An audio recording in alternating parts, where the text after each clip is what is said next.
Bismillahirrahmanirrahim. Assalamualaikum warahmatullahi wabarakatuh.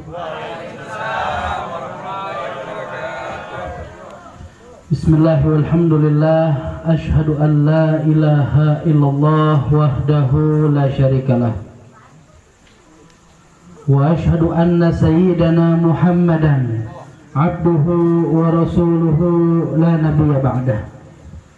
Allahumma fasalli wa sallim wa barik wa karim wa majid wa addim ala sayyidina Muhammadin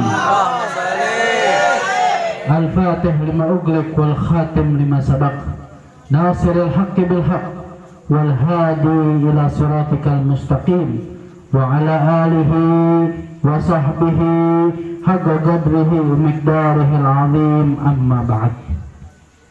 Yang sama-sama kita hormati dan kita muliakan para habaib yang mulia, anak cucu daripada baginda Nabi Muhammad SAW yang telah hadir di tengah-tengah kita, Al-Habib Ahmad bin Thaha As-Segaf, guru kita bersama Al-Habib Muhammad bin Salim Al-Attas, juga guru kita bersama Al-Habib Hasan bin Ali Al-Kaf, juga para habaib yang lain. Semoga dengan kehadiran beliau-beliau menambah keberkahan di tengah kita, amin.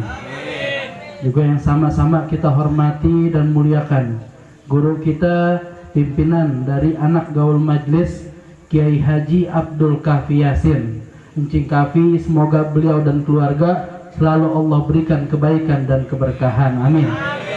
Juga yang sama-sama kita hormati, kita muliakan Sahibul Makan yang memiliki tempat ini, yang menjadi sebab berkumpulnya kita pada malam hari ini, Bapak Muhammad Hengki Muhammad Yusuf. Bapak Muhammad Yusuf. Semoga beliau dan komunitasnya, seluruh anggotanya selalu Allah berikan kebaikan dan keberkahan. Hadirin wal hadirat yang dimuliakan Allah Subhanahu wa taala, alhamdulillah. Tadi kita telah menikmati pembacaan maulid, menikmati pembacaan qasidah, menikmati pembacaan salawat dengan begitu nyamannya, dengan begitu syahdunya, berkat daripada Al-Habib Hasan bin Ali Al-Kaf. Semoga kita semua kecanduan untuk selalu bersalawat kepada Nabi SAW. Kecanduan salawat adalah kecanduan yang sangat baik. Tadi juga kita udah dengar MC menyampaikan sebuah kisah yang luar biasa. Ada orang yang berkat kecintaan kepada Nabi SAW, Allah takdirkan akhir daripada hidupnya ditutup dengan kebaikan, husnul khotimah. Siapa yang sangka, siapa yang kira, ternyata perjalanan hidup yang begitu panjang, yang seharusnya dimintai pertanggungjawaban setiap detiknya. Kita hidup, ketika masuk ke dalam kubur, boleh jadi orang lupa sama kenangan kita. Manusia mati meninggalkan kenangan, meninggalkan nama. Ada nama baik, ada nama buruk. Orang masuk ke dalam kubur, kadang-kadang ada yang dikenang cuman sebentar. 3 hari keluarganya lupa. 3 hari keluarganya udah gak ada yang ingat, apalagi orang lain. Ada orang yang ketika dia mati, bukan lagi meninggalkan kenangan, bahkan ketiadaannya orang pada gak ngeh. Orangnya mati, orang gak ada yang tahu. Ketika dia mati, orang pada bertanya-tanya, kok si Fulan udah 2 bulan gak kelihatan? Kok si Fulan udah 3 bulan gak kelihatan kemana? Oh ternyata meninggal, la ilaha illallah. Dia gak ada, orang gak sadar. Kenapa sebabnya? Boleh jadi sebabnya dia gak pernah memberikan kebaikan untuk orang lain, gak pernah menjadi sebab kebaikan. Kalau orang yang hidupnya manfaat, memberikan manfaat kepada orang lain, tentunya ketika dia gak ada, orang akan merasakan ketiadaannya. Dan itu sesuatu yang sangat baik. Rasulullah SAW mengatakan khairun nas anfa'uhum linnas. Manusia yang paling baik itu yang bagaimana yang manfaatnya dirasakan oleh lebih banyak orang. Makin banyak orang merasakan kemanfaatan dan kebaikan daripada kita, itu predikat yang baik melekat pada diri kita. Orang semacam ini Kalau dia mati, bakal banyak orang yang engah, bakal banyak orang yang sadar, bakal banyak orang yang merindukan, bakal banyak orang yang mendoakan. Nah, jangan sampai kita jadi orang yang ketika mati nggak ada, bukan lagi orang merindukan, bukan lagi orang mengenang, bukan lagi orang nggak sadar, bahkan ketika mati ada orang yang orang lain senang. Alhamdulillah mati juga tuh orang. Alhamdulillah kelar juga. Alhamdulillah ditembak juga sama polisi. Hati-hati semacam ini. Bukan lagi nggak memberikan kebaikan, berarti dia memberikan keburukan kepada orang lain. Wal iyadzubillah. Pada malam hari ini kita berkumpul di sini dalam rangka sesuatu yang sangat baik, dalam rangka kita ingin ketika kita mati nanti meninggalkan kenangan yang baik. Orang yang mati masuk ke dalam kubur boleh jadi hanya tercatat sejarah hidupnya dalam 3 baris. Cuma 3 baris. Namanya Fulan bin Fulan, tanggal lahir sekian, tanggal wafat sekian. Cuma itu yang ditulis di batu nisan. Cuma 3 baris, gak panjang, gak lebar. Padahal orang yang masuk di dalam kubur, setiap detik di dalam hidupnya akan dimintai pertanggungjawaban. La ilaha illallah. Setiap detiknya. Detik 1 ke detik 2 ke detik 3, kamu berbuat apa? Maksiat atau pahala? Maksiat atau mubah? La ilaha illallah. Orang masuk dalam kubur dimintai tanggung jawab setiap detiknya. Mudah-mudahan ini semua perkumpulan kita menjadi alasan baik dan menjadi amal soleh yang membela kita ketika kita masuk ke dalam kubur nanti. Hadirin wal hadirat yang dirahmati Allah Subhanahu wa taala, tentunya kita berkumpul pada malam hari ini dalam momentum berbahagia, dalam momentum merayakan, dalam momentum menyuarakan kecintaan kepada baginda Nabi besar Muhammad Shallallahu Alaihi Wasallam. Karena memang Rasulullah itu adalah seorang yang paling pantas untuk dicinta, seorang makhluk yang paling pantas untuk disukai, dicintai, untuk menjadi seseorang yang dijadikan panutan oleh orang lain. Man ra'ahu badihatan habah wa man khalatahu ma'rifatan ahabbah. Orang yang melihat Rasul SAW sepintas saja, dia akan segan atas wibawa Nabi Muhammad SAW. Orang yang berkumpul dengan Nabi, dengar ucapan Nabi, melihat akhlak Nabi, tidak mungkin tidak mereka akan jatuh cinta kepada Nabi Muhammad SAW. Jadi Rasulullah yang kita rayakan kelahirannya pada malam hari ini adalah seorang yang sangat dan paling patut untuk dicinta. Rasulullah itu indah, lahirnya dan batinnya, luarnya dan dalamnya. Rasulullah SAW hanya memancarkan keindahan. Wama min khuluqin fil bariyati mahmud illa wa huwa mutalaqqan an zainil wujud. Tidak ada akhlak yang mulia kecuali kalau kita telusuri muaranya adalah baginda Nabi Muhammad SAW. Hari ini mungkin kita takjub atas tutur kata seseorang yang indah. Ketahui Nabi Muhammad jauh lebih indah daripada itu. Hari ini mungkin kita takjub atas kesabaran seseorang. Ketahuilah Nabi Muhammad jauh lebih sabar daripada itu. Hari ini mungkin kita takjub atas kebaikan hati seseorang. Padahal kalau dibandingkan dengan Nabi Muhammad SAW, ibarat percikan dibandingkan dengan lautan. Jauh Nabi Muhammad lebih indah akhlaknya dibanding dengan semua akhlak mulia kita lihat pada hari ini. Zahirnya, penampakan tubuhnya Nabi Muhammad juga sangat indah. Saking indahnya sampai sebagian sahabat ketika melihat wajah Nabi, kemudian dia pandang rembulan. Rembulan pada saat purnamanya, pada saat indah-indahnya, mereka katakan kana wajhuhu kal qamar. Aduh, indah banget muka Nabi, saking indahnya seperti rembulan yang sedang bersinar terang-terangnya. Sebagian yang lain mengatakan, la bal adwa minal qamar. Tidak begitu. Wajah Nabi jauh lebih indah daripada rembulan. Sebagian yang lain mengatakan habibun yagharul badru min husni tamami.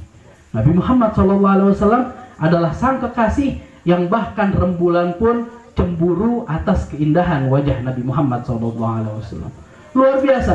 Nabi Muhammad dari penampakannya, dari akhlaknya adalah akhlak yang terbaik. Penampakan zahirnya adalah penampakan zahir yang terbaik. Diceritakan oleh Al-Imam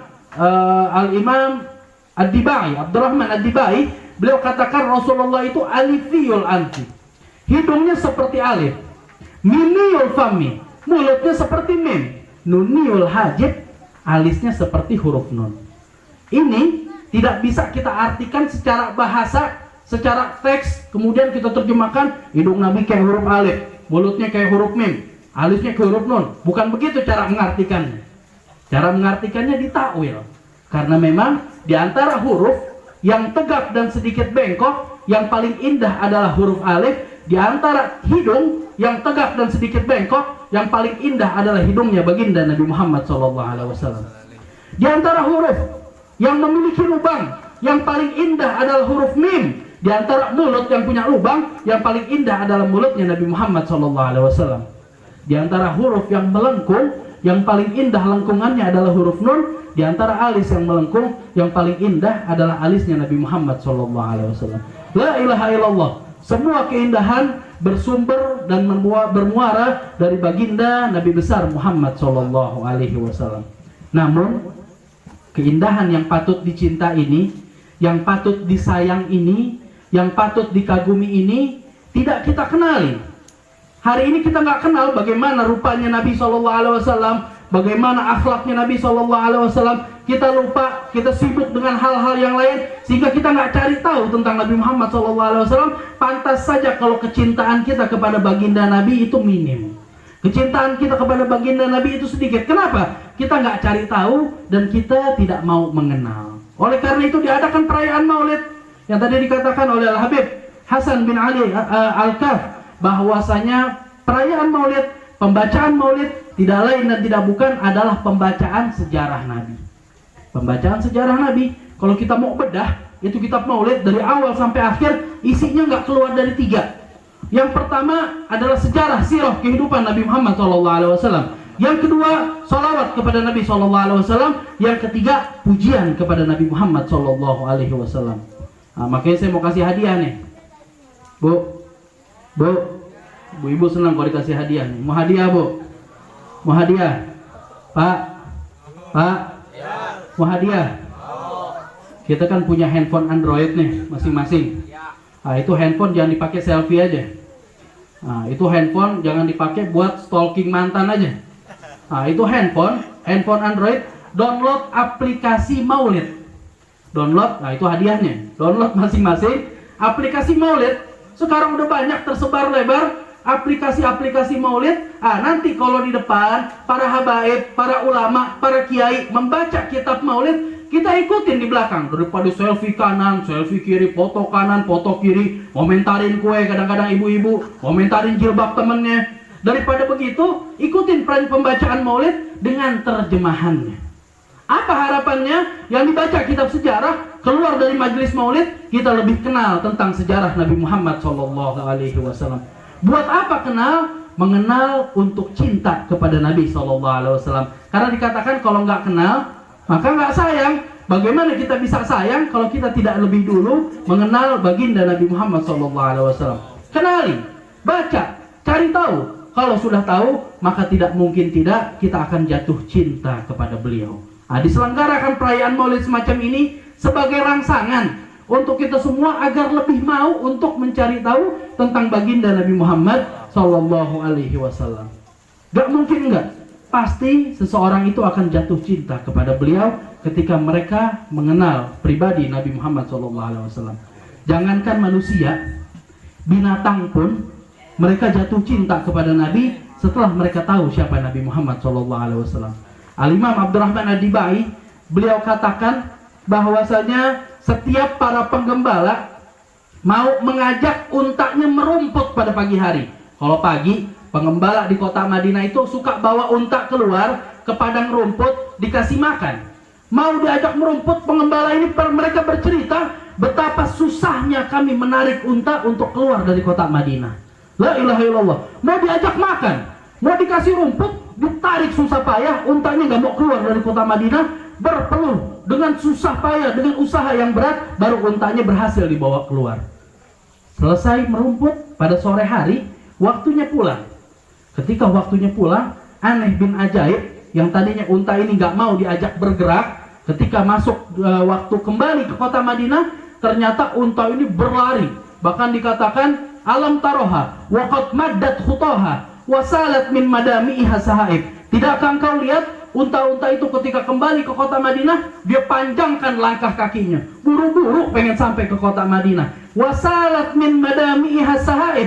Bahkan unta itu berlari masuk kota Madinah sambil menitikan air mata. La ilaha illallah. Ini unta, ini binatang kembali ke kota Madinah, berlari buru-buru, menitikan air mata. Bahkan dikatakan pada jadbat dimami wala tasukha faqaidu syaukiha lil hayyi jadid. Lepas tali kekangnya, gak usah diarahin, tidak diarahkan pun, unta ini pasti kembali ke kota Madinah. Yang menuntun dia bukan tali kekang, bukan penggembala, tapi kerinduan kepada baginda Nabi Muhammad SAW.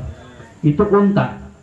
Unta meninggalkan Nabi Muhammad, sedih luar biasa, kembali ke kota Madinah, senang luar biasa. Para sahabat juga begitu. La ilaha illallah. Kita baca dalam sejarah sahabat sang muadzinnya Nabi Muhammad SAW yang bernama Sayyidina Bilal ibnu Rabah. Ini Sayyidina Bilal adalah salah satu sahabat yang sangat dekat dengan baginda Nabi Muhammad SAW. Setelah baginda Nabi Muhammad SAW meninggal dunia, diceritakan oleh Imam Ibnu Asakir di dalam kitab Tarikh Dimyshq bahwasanya Sayyidina Bilal tidak kuat untuk berada di kota Madinah. Dekat dengan Nabi, cinta dengan Nabi, sayang dengan Nabi. Nabi meninggal, gak kuat dia ada di kota Madinah. Dia pilih keluar meninggalkan kota Madinah, tinggal di satu tempat yang bernama Daria, yang dekat dengan negeri Syam, yang berada di negeri Syam. Tinggal di sana. Kenapa ditinggalkan kotanya Nabi Muhammad SAW? Kalau dia jalan di satu gang, dia ingat dulu jalan sama Nabi di sini. Gak kuat, hatinya tersiksa. Kalau dia berteduh di suatu tempat berteduh, dia ingat dulu saya berteduh dengan kekasih saya Nabi Muhammad SAW. Gak kuat hatinya atas perpisahan. La ilaha illallah. Sayyidina Bilal meninggalkan kota Madinah semata-mata karena tidak kuat atas disergapnya kenangan bersama Nabi Muhammad SAW.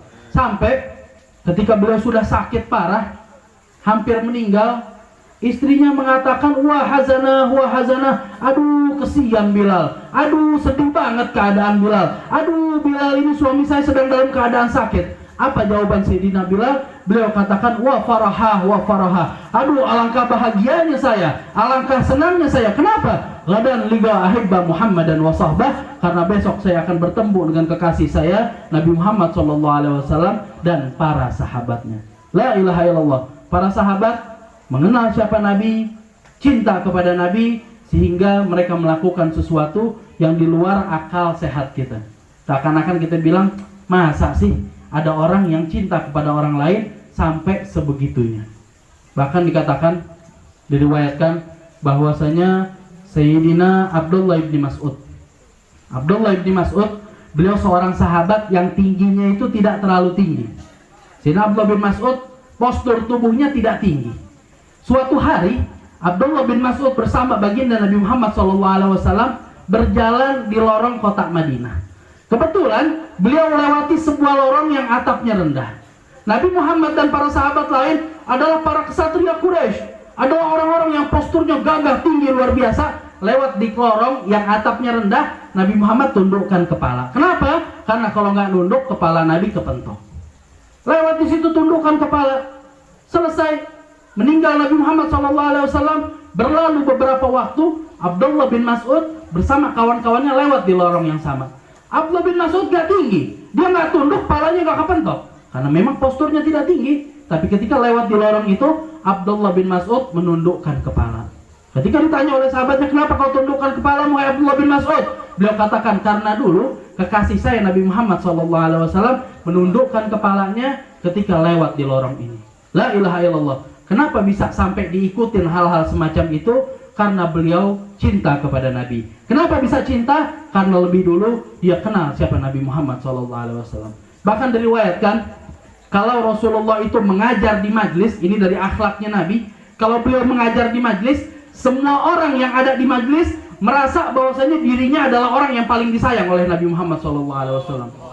Yang di depan Nabi bilang, Rasulullah itu paling sayang sama saya. Kenapa? Dari tadi Rasul liatin saya. Yang di kanan bilang, oh enggak, Rasul paling sayang sama saya. Kenapa? Dari tadi saya yang ditanya. Yang sebelah kiri juga begitu. Semua orang yang ada di majlis merasa dirinya adalah yang paling dicinta oleh Nabi Muhammad SAW. Tidak lain dan tidak bukan karena kemuliaan daripada akhlak baginda Nabi Muhammad SAW. La ilaha illallah, sampai-sampai para sahabat melakukan hal-hal yang kalau kita bilang gak masuk di akal. Diriwayatkan oleh Imam At-Tirmidzi dalam Syama'ilnya, ketika Rasulullah SAW meninggal dunia, para sahabat mengatakan di dalam wajahnya Nabi ada sekitar 21 helai uban. Ada berapa? 21 helai uban. Sebelah pelipis sebelah kanan, pelipis sebelah kiri, beberapa helai ada di jenggotnya Nabi SAW. Ini hadis, kalau kita mau renungi, kalau kita mau pikirin, orang mana yang cinta sama orang lain sampai dia tahu jumlah ubannya ada berapa? Coba deh, yang udah nikah, yang punya istri, yang kata istrinya sayang, cinta, mati dan lain-lain, tanya sama bini kita, uban saya ada berapa di kepala? Kira-kira tahu apa kagak? Katanya cinta, katanya sayang. Begitu juga suami, coba tanya para suami, uban di kepala bininya ada berapa? Gak masuk di akal kita orang ngitungin uban lain, kecuali para sahabatnya Nabi SAW, saking cintanya kepada Rasul SAW sampai dihitungin ubannya Rasul SAW. Itu seorang sahabiah, Ummu Sulaim. Ummu Sulaim, suatu hari Rasul SAW sedang tertidur. Kebetulan musim panas. Rasul berkeringat, menetes keringat-keringat yang seperti mutiara di kening beliau. Ummu Sulaim melihat Rasul berkeringat, buru-buru dia ambil qaruroh, dia ambil botol. Buat apa? Dikumpulin keringatnya Nabi SAW. Rasul terbangun. Rasul bertanya, wahai Ummu Sulaim, buat apa itu? Kenapa kamu kumpulkan? Ummu Sulaim mengatakan, inna lanatatoyyabu biha. Kami gunakan ini sebagai wewangian kami. Nah, sekarang suami yang sayang istri, istri yang sayang suami, coba pernah nggak kumpulin keringat suaminya? La ilaha illallah. Kalau kita lihat secara zahir, seakan-akan sahabat ini sudah hilang akal atas kecintaan kepada Nabi SAW. Tapi memang orang yang kenal dengan Nabi, tidak mungkin tidak mereka akan jatuh cinta luar biasa kepada baginda Nabi Muhammad SAW. Jangankan manusia, pokok kayu, batang kayu, dulu di Masjid Nabawi ketika pertama kali dibangun, Rasulullah SAW di mihrabnya itu ada satu batang pohon korma yang selalu digunakan oleh Rasulullah untuk beliau bersandar. Nah, jadi Rasulullah, Masjid Nabawi masih bangunan sederhana, bangunan yang kecil dengan satu tiang dari pohon korma. Di belakang di mihrab ada satu pohon korma. Rasulullah SAW kalau menyampaikan nasihat, kalau menyampaikan khutbah, beliau sandar di pohon tersebut. Kemudian, falamma kathurun nas ittakhadhu lahu mimbara. Ketika orang makin banyak, diriwayatkan oleh Al-Imam Qadiyat dalam kitab Asy-Syifa, ketika orang makin banyak, maka para sahabat membuatkan mimbar untuk Nabi SAW. Orang makin banyak, kalau Rasul sejajar, yang di belakang nggak lihat, yang di belakang nggak dengar, maka dari itu mereka memberikan mimbar agar Rasulullah posisinya lebih tinggi, yang di belakang melihat baginda Nabi Muhammad SAW. Dipotong tuh batang kurma, ditaruh mimbar di tempatnya, Rasul berkhutbah di atas mimbar. Sampai pada suatu hari, semua sahabat yang di masjid, mereka mendengar ada sebuah rengekan. Sebuah rengekan, seperti anak bayi yang menangis, didengar oleh semua sahabat yang ada di masjid. Ternyata, usut punya usut, rengekan tersebut berasal dari batang kurma yang ditebang dan disingkirkan di luar masjid. La ilaha illallah, merengek. Menangis batang kurma karena ditinggalkan oleh Nabi Muhammad SAW. Diriwayatkan sampai Rasulullah harus turun dari mimbar, keluar dari masjid. Dia pegang batang kurma, dibujuk batang kurma, baru rengekan itu terhenti dan tidak terdengar lagi. Diriwayatkan oleh Imam Qadiyat bahwasanya Rasul menawarkan kepada batang kurma tersebut, apakah engkau mau aku kembalikan engkau ke tempatmu semula, aku jadikan engkau tempat sandaran, atau pilihan kedua, engkau tidak dikembalikan, tapi Allah akan menanam engkau di surga, buahmu dimakan oleh para nabi, air di bawahmu diminum oleh orang-orang yang soleh. Akhirnya batang kurma tersebut memilih pilihan yang kedua, agar ditanam di surga, buahnya dimakan para nabi, dan airnya diminum oleh orang-orang soleh. Batang kurma rindu, menangis ketika terpisah dari baginda Nabi Muhammad SAW. Bagaimana dengan hati-hati kita yang dikatakan hati yang hidup? Kita nggak pernah rindu, nggak pernah cinta, nggak pernah menangis atas berpisah dengan Nabi Muhammad SAW. Pada saat detik-detik Rasul SAW meninggal dunia, diriwayatkan itu para sahabat seperti hilang akal, seperti orang gila. Itu Sayyidina Umar bin Khattab berjalan di pasar, dia cabut pedangnya, diancam. Siapa yang berani bilang Muhammad telah meninggal, saya penggal batang lehernya. Sahabat Utsman bin Affan juga seperti tidak bisa menguasai dirinya. Ali bin Abi Thalib, seorang sahabat kesatria luar biasa, dia angkat gerbang Khaybar dengan tangan kirinya. Padahal itu gerbang harusnya diangkat 40 laki-laki dewasa. Kesatria luar biasa. Ketika kekasihnya Nabi Muhammad SAW meninggal dunia, Sayyidina Ali bin Abi Thalib seakan-akan kakinya lumpuh sampai tidak lagi mampu untuk berdiri. La ilaha illallah. Semua sahabat dalam keadaan yang sangat membingungkan, seperti hilang akal. Sampai baginda Sayyidina Abu Bakar As-Siddiq, beliau naik ke atas mimbar. Kemudian Sayyidina Abu Bakar As-Siddiq menyampaikan khutbahnya yang dicatat di dalam sejarah. Beliau katakan, "Man kana ya'budu Muhammadan fa inna Muhammadan qad mat." Barang siapa yang sembah Nabi Muhammad, ketahui Nabi Muhammad sekarang telah meninggal dunia. "Wa man kana ya'budullaha fa innallaha hayyun la yamut." Barang siapa yang menyembah Allah, ketahuilah Allah adalah maha hidup dan tidak akan pernah mati. La ilaha illallah. Kemudian Sayyidina Abu Bakar membaca ayat firman Allah Subhanahu wa taala yang bahkan para sahabat tidak pernah, seakan-akan mereka tidak ngeh bahwasanya ayat itu ada di dalam Al-Qur'an. Beliau katakan, "Wa ma Muhammadun illa rasulun qad khalat min qablihi ar-rusul afa immata aw qutila inqalabtum ala aqabikum." Allah jauh-jauh hari telah berfirman, mengatakan dalam Al-Qur'an, Muhammad itu tidaklah kecuali seorang utusan. Sebelum beliau telah ada utusan-utusan yang lain, dan mereka mati, mereka meninggal, mereka meninggalkan kaumnya. Apa in mata au qutila inqalabtum ala aqabikum? Apakah kalau sekarang utusan ini yang bernama Muhammad meninggal dunia, kalian akan kembali pada agama jahiliyah? La ilaha illallah. Para sahabat ketika dibacakan firman ini, ayat ini, mereka hafal, mereka tahu, tapi seakan-akan mereka tidak terima kalau Rasulullah akan meninggal pada suatu hari nanti. Seakan-akan mereka tidak ngeh ayat tersebut ada di dalam Al-Quran. Sampai saat itu Sayyidina Umar bin Khattab mendengar daripada khutbahnya Sayyidina Abu Bakar, baru bisa menguasai diri. Setelah bisa menguasai diri, Sayyidina Umar bin Khattab masuk ke dalam ruangan yang di situ ada Juthmanuhus Syarif, ada jenazahnya Nabi Muhammad SAW.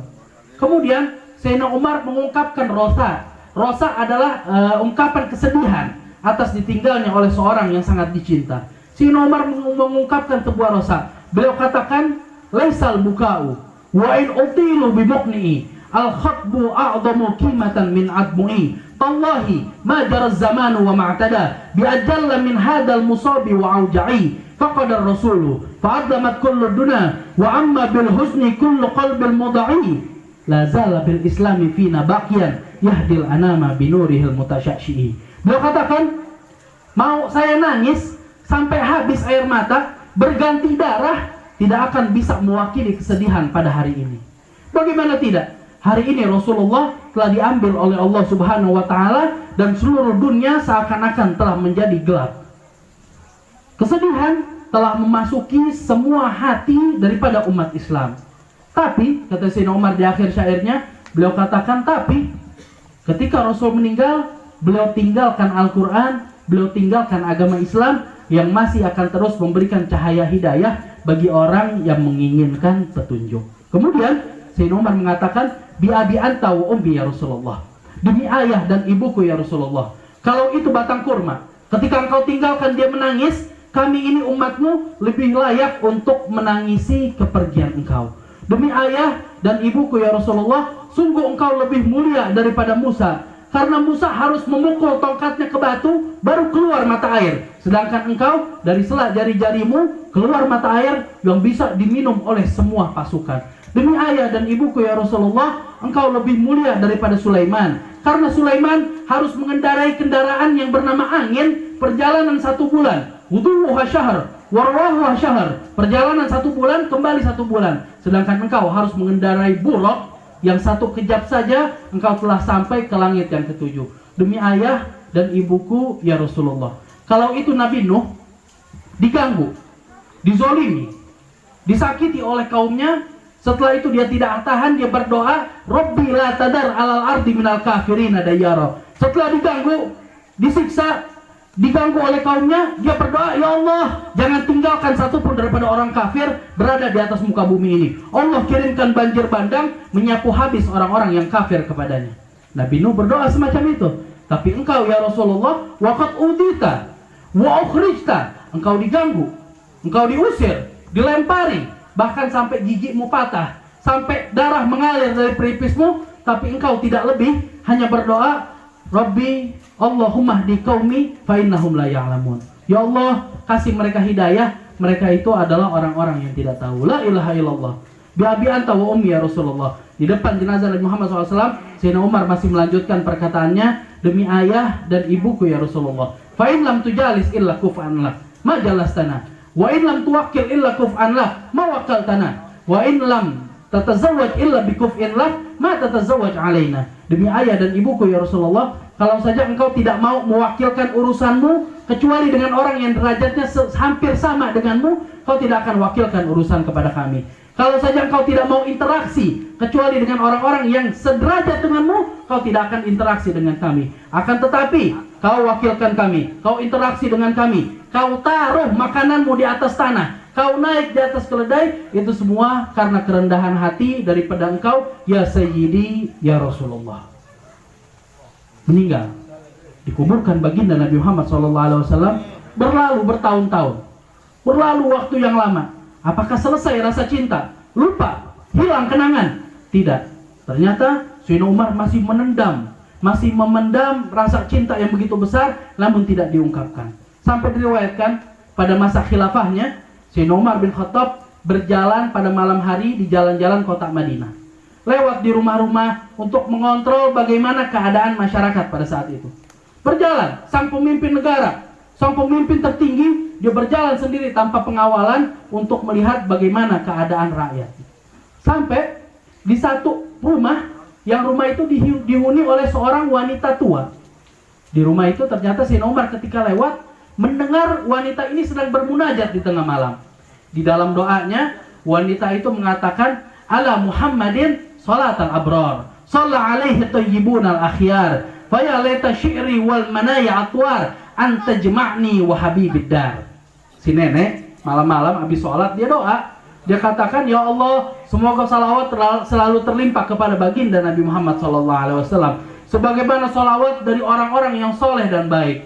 Ya Allah, andaikan kematian itu datang kepada saya sebentar lagi, maka kumpulkan saya dan kekasih saya Nabi Muhammad di tempat yang gak ada orang lain, cuman ada kita berdua. Ya Allah. Itu doanya si nenek, kerinduan kepada Nabi Muhammad SAW. Sayyidina Umar di depan pintu, dia dengar doa tersebut, la ilaha illallah. Itu kenangan bersama Nabi, kenangan yang indah bersama Rasul, kembali menyergap beliau sampai menangis terisak-isak. Jatuh Sayyidina Umar, gak bisa berdiri, tersandar di pintunya si nenek. La ilaha illallah. Sampai begitu ketika teringat lagi kenangan bersama baginda Nabi Muhammad SAW. Sampai si nenek heran, kayaknya ada orang di depan pintu saya. Si nenek mengatakan dari balik pintu, hei, ada siapa itu di balik pintu? Sayyidina Umar mengatakan, di balik pintumu ada Umar. Si nenek bilang, mau ngapain Umar di depan pintu saya? Sayyidina Umar mengatakan, wahai nenek, tolong saya punya satu permintaan, saya punya satu hajat. Apa itu hajatnya? Kalau kamu doa lagi seperti tadi, ketika engkau katakan, ya Allah, kumpulkan saya bersama kekasih saya Nabi Muhammad, selipkan namanya Umar di tengah-tengah, biar saya juga dikumpulkan bersama Nabi Muhammad SAW. Akhirnya si nenek mengulangi doanya. Dia katakan, ala Muhammadin salatal abrar, shalla alaihi thayyibun al akhyar, fa ya laita syi'ri wal manaya atwar, anta jema'ni wa habibid dar, wa Umar faghfir lahu ya Ghaffar. Diselipkan nama Sayyidina Umar di dalam doa yang dia munajatkan kepada Allah Subhanahu wa taala. La ilaha illallah. Itu mereka adalah para pecinta kepada Nabi Muhammad SAW. Kita dengar cerita-cerita semacam ini, membaca cerita semacam ini, kita merasa nyaman, kita merasa kenikmatan. Seperti mungkin kalau gambarannya sekarang, kita lihat ada kawan kita lagi pacaran sama orang, ditulis surat cinta, diambuk asmara dan lain-lain, kita baca suratnya kayak merasakan kesenangan sendiri.